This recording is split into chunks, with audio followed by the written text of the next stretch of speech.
Wus, wus, wus. 4 master muda dari keluarga Sambo bergerak mengikuti arah angin. Mereka dengan cepat berlari di sekitar Eren, mengepung dari segala sisi. Yeri membuka mulutnya. Nadanya sinis, bahkan terdengar sombong. Nak, kamu berani menentang keluarga Sambo kami. Sepertinya kamu sudah bosan hidup. Kalau mau tunduk dan patuh, kamu tidak akan menderita. Mendengar ini, ekspresi Eren tidak berubah. Tetapi dia melihat Yapi dan berkata, mereka bukan lawanku, kenapa kamu tidak gabung bersama mereka sekaligus? Mendengar ini, Yapi tentu terkejut, ekspresinya berubah penuh amarah, bocah sombong, benar-benar tidak tahu diri, jangan bicara omong kosong lagi dengannya, cepat kalahkan dia. Setengah kalimat terakhir ditujukan pada Yeri dan yang lainnya.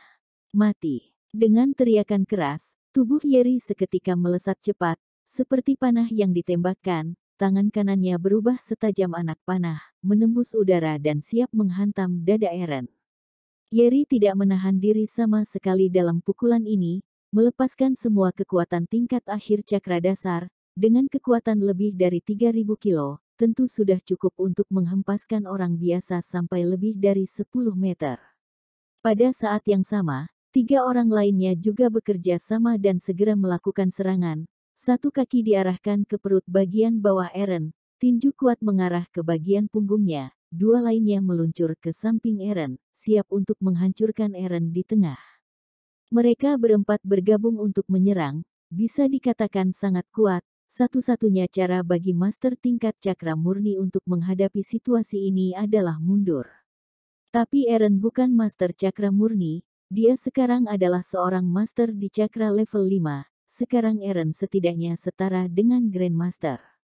Di mata master biasa, serangan gabungan keempatnya dapat dikatakan sangat cepat dan akurat, ganas dan berbahaya, tetapi di mata Eren, itu sangat lambat dan penuh dengan segala macam kekurangan. Terlihat bahwa Eren mengangkat tangan kanannya perlahan, kemudian dengan cepat menunjukkan 4 jari. Of. Tiba-tiba, keempatnya diserang. Kemudian mereka mengerang perlahan setelah jatuh ke tanah, darah mengalir dari 7 lubang orang-orang tersebut. Teknik jari ini disebut totok saluran cakra, ini adalah teknik jari yang sangat kuat, dengan 1 jari, setidaknya dapat menghancurkan seluruh titik vital di tubuh lawan. Oleh karena itu, 4 master cakra dasar dari keluarga Sambo semuanya tidak bisa berbuat apa-apa lagi. Kamu, melihat situasi ini, mata Yapi tiba-tiba membesar, dia bisa melihat dari pengetahuannya bahwa cakra dari keempat orangnya terkuras habis, bahkan berada di tahap tidak bisa dipakai lagi. Pada saat ini, angin sepoi-sepoi bertiup, Yapi belum bereaksi, dia hanya merasa pandangannya gelap, ada sebuah tamparan. Tamparan keras mengenai wajahnya. Eren menarik telapak tangannya dan melangkah ke gudang, sementara tubuh Yapi masih gemetar untuk sementara waktu, baru kemudian jatuh ke tanah, dia tidak sadarkan diri. Eren tidak membunuh 5 anggota keluarga Sambo, tetapi bagi seorang master, dihapuskan ilmunya untuk berlatih lebih menyakitkan daripada mati. Setelah 1 jam, di aula villa keluarga Brown, sebuah keluarga beranggotakan 3 orang duduk mengelilingi meja. Setelah beberapa saat, Grisa memecah kesunyian. Nak, ada apa? Meskipun mereka berdua adalah biasa, tapi mereka tidak bodoh. Mereka jelas merasa bahwa penculikan mereka kali ini ada hubungannya dengan putra mereka, Eren.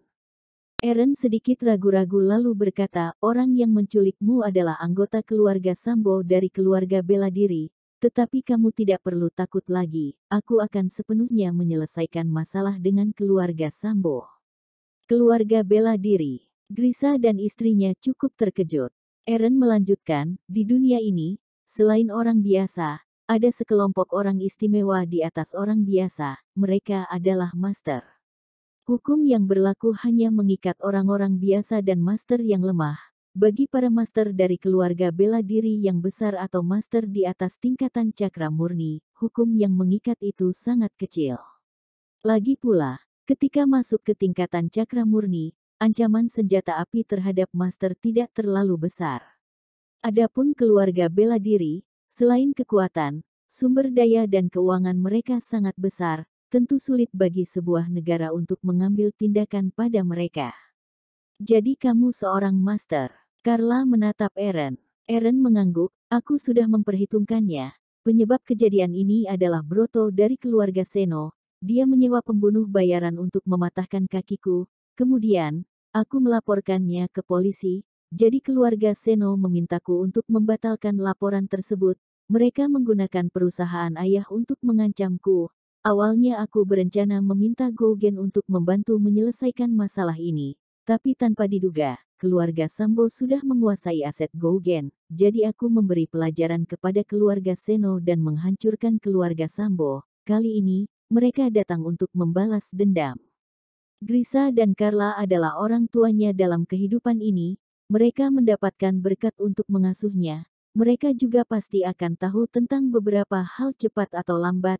Jadi, Eren mengambil kesempatan ini untuk menjelaskan situasinya. Dia juga bisa mengajari mereka beberapa cara untuk menjaga kesehatan. Dengan latihan yang cocok, setidaknya mereka bisa hidup sampai 100 tahun.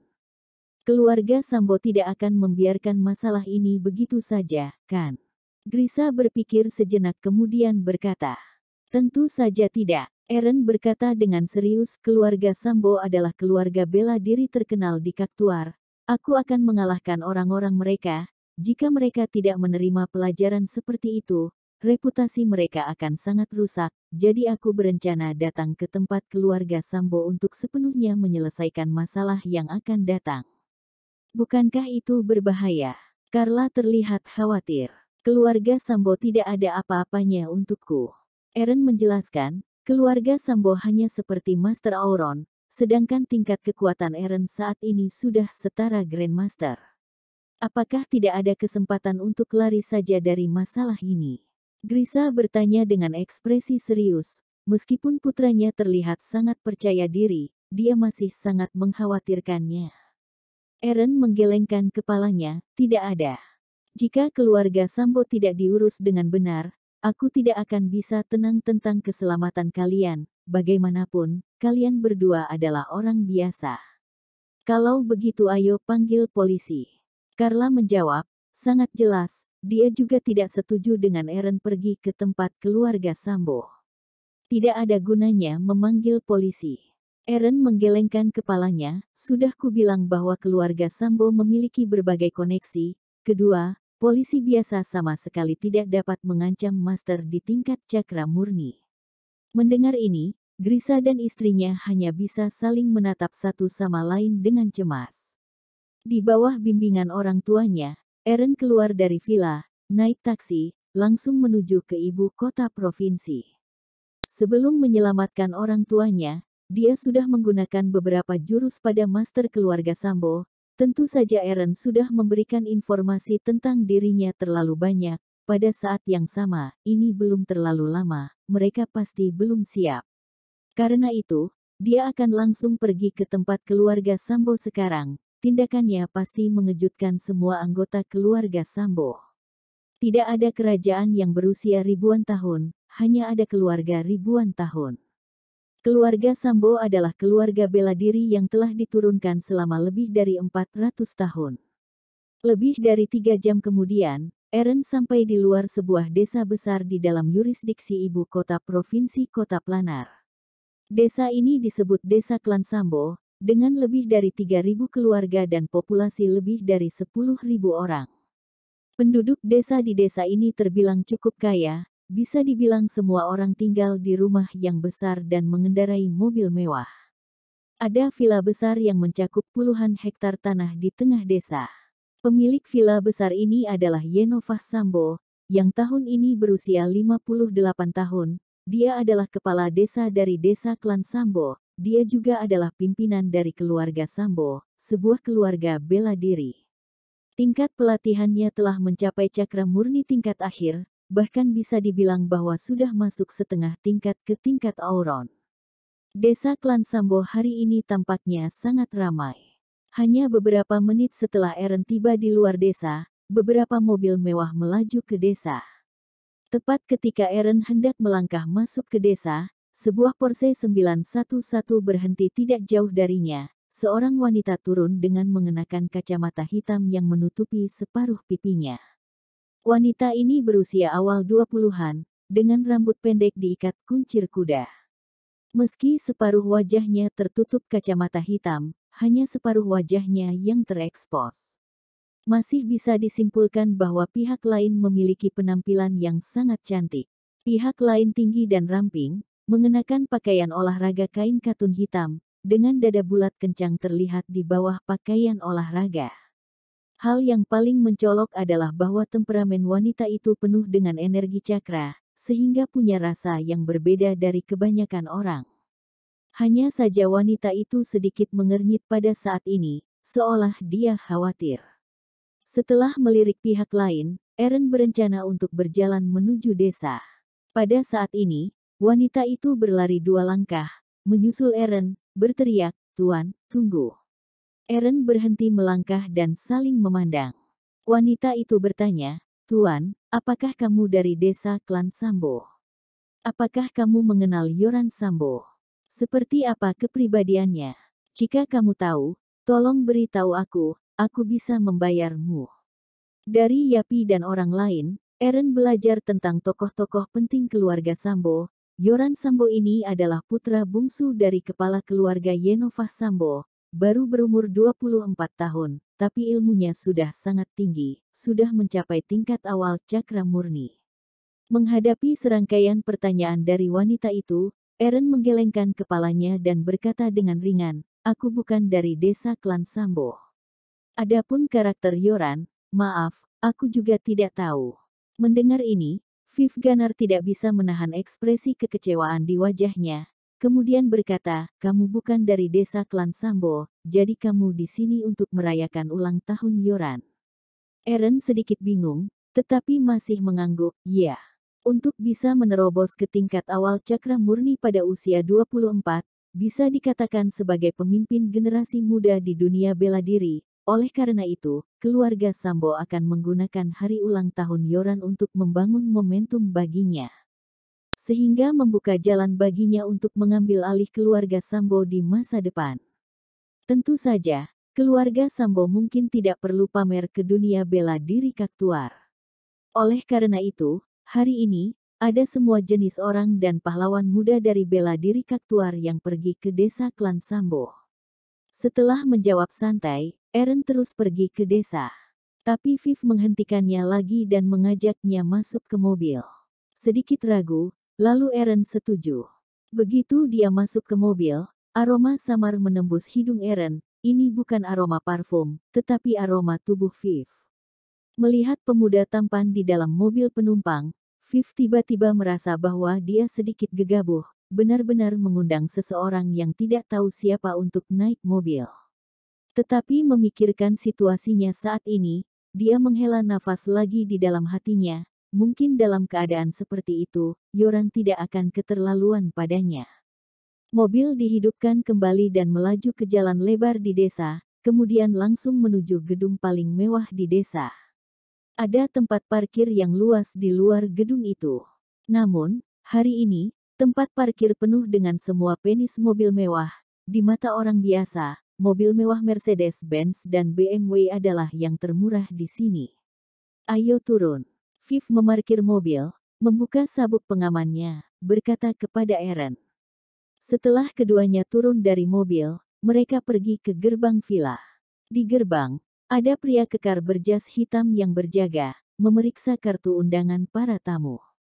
Mereka yang memenuhi syarat untuk merayakan ulang tahun Yoran bukan cuma sekelas artis besar, tapi miliarder super kaya. Aset kurang dari 400 miliar tidak memiliki kesempatan untuk melangkah ke pintu. Di gerbang, Viv mengeluarkan undangan dan menyerahkannya. Setelah pihak lain memeriksa, dia mengembalikan kartu undangan kepadanya dan berkata, "Nona Ganar, tempat duduk kamu di Taman Batu Air, tolong jangan salah. Identitas tamu yang datang hari ini berbeda, tamu yang berbeda diatur di tempat yang berbeda." Mungkin para penjaga ini menganggap Eren sebagai rombongan Viv, tidak meminta undangannya, lalu membiarkannya masuk. Untuk hal ini, mata Viv memancarkan tatapan aneh, tapi dia tidak mengatakan apa-apa. Baru setelah dia berjalan beberapa langkah dia merendahkan suaranya dan berkata, "Hei, kenapa kamu tidak menunjukkan undangannya?" "Aku tidak punya." Eren mengangkat bahu. "Apa? Kamu tidak punya undangan?" Viv terkejut, "Apakah kamu tahu apa konsekuensinya jika kamu ditemukan oleh orang keluarga Sambo?" "Lupakan saja, ikuti saja aku. Jika seseorang bertanya tentang identitasmu, kamu akan bilang kamu sepupu jauhku. Tidak perlu, keluarga Sambo tidak bisa sentuh aku." Eren menggelengkan kepalanya dengan ringan. Melihat penampilan serius Eren, Viv tidak bisa menahan tawa. Kamu tidak tahu seperti apa level keluarga Sambo, jadi kamu berani mengatakan ini." Berbicara tentang ini, ekspresinya berubah suram lagi. Pada awalnya, dia menolak undangan Yoran dan tidak menganggapnya serius. Bagaimanapun, dia juga artis lini pertama di industri hiburan, bahkan jika keluarga Sambo kaya, juga tidak bisa menekan dia. Tetapi apa yang terjadi kemudian membuatnya mengerti betapa kuatnya keluarga Sambo. Bahkan perusahaan di belakangnya tidak bisa melindunginya. Jika tidak, Viv tidak akan datang untuk meminta maaf kepada Yoran hari ini. Dan sebelum datang, perusahaan mengatakan kepadanya bahwa apapun permintaan yang dibuat Yoran, dia tidak bisa menolak. Jika tidak, dia tidak hanya akan menderita, tetapi bahkan perusahaan akan ikut susah. Karena itu, dia hanya bisa berharap bahwa Yoran bukan tipe orang dengan sikap mudah dendam. "Ayo pergi." Setelah lama terdiam, Viv melambaikan tangannya untuk mengingatkan. Eren tentu saja melihat bahwa suasana hati pihak lain tiba-tiba menjadi jelek. Dia tidak bersuara, mengikuti pihak lain ke taman batu air. Beberapa menit kemudian, keduanya tiba, di bawah panduan pelayan, mereka memasuki ruang pesta. Ada lebih dari 20 meja di aula, 7 atau 8 tamu sudah datang. "Ayo pergi ke sana." Viv membawa Eren ke meja kosong di sudut ruang pesta. Ada sepiring permen premium, sepiring manisan dan sepiring buah di atas meja. Viv sedang dalam suasana hati yang jelek. Setelah duduk, dia menundukkan kepalanya dan memainkan teleponnya. Eren tidak bermaksud mengambil inisiatif untuk berbicara, jadi dia hanya bersandar di kursi dan menutup matanya. Setelah beberapa saat, sebuah suara terkejut terdengar, "Kamu. Apakah kamu Viv Ganar?" "Halo." Viv mengangkat kepalanya, melepas kacamata hitamnya, memaksakan senyum ke arah gadis di depannya. "Ya Tuhan, kamu benar-benar Viv. Aku sangat menyukaimu. Aku tidak berharap melihatmu langsung." Wajah gadis itu penuh kegembiraan dan kegembiraan, bahkan kata-katanya tidak jelas. Pada saat yang sama, karena teriakan gadis itu menarik perhatian banyak tamu di sekitarnya. Setelah memastikan bahwa itu memang Viv, banyak orang berkumpul di sini untuk meminta tanda tangan dan foto selfie. Namun, orang-orang yang datang adalah orang-orang muda, kebanyakan tamu lain tidak bergerak. Lagi pula, mereka bisa datang ke rumah Sambo, mereka semua sangat kaya atau punya semacam status sosial. Bahkan jika Viv adalah seorang artis, mereka tidak akan mengambil inisiatif duluan. Setelah memberikan tanda tangan dan mengambil foto grup, sekelompok anak muda bubar setelah diingatkan oleh orang tua mereka, tetapi gadis yang mengenali Viv di awal tetap tinggal, mengobrol tanpa henti. Meskipun Viv tidak terlalu tertarik, dia tidak menunjukkan ketidaksabaran. Setelah beberapa saat, pasangan paruh baya melangkah ke ruang pesta. Begitu mata mereka mengarah, mereka berjalan menuju Eren. "Ibu, ayah, sini, aku ketemu artis." Segera, mata pasangan paruh baya itu tertuju pada Viv, kemudian mereka menyapa dengan tenang. "Sasa, pergi ke yang lain dengan ibu." Wanita paruh baya itu angkat bicara. "Tidak, aku mau duduk dengan Kak Viv." Gadis itu menggelengkan kepalanya dengan kukuh. Wajah pria paruh baya itu sedikit kesal, "Jangan nakal, cepat ikut kami." "Sasa, dengarkan orang tuamu." Viv juga berbicara saat ini. "Baiklah." Gadis itu mengangguk dan dengan enggan mengikuti pasangan paruh baya itu pergi.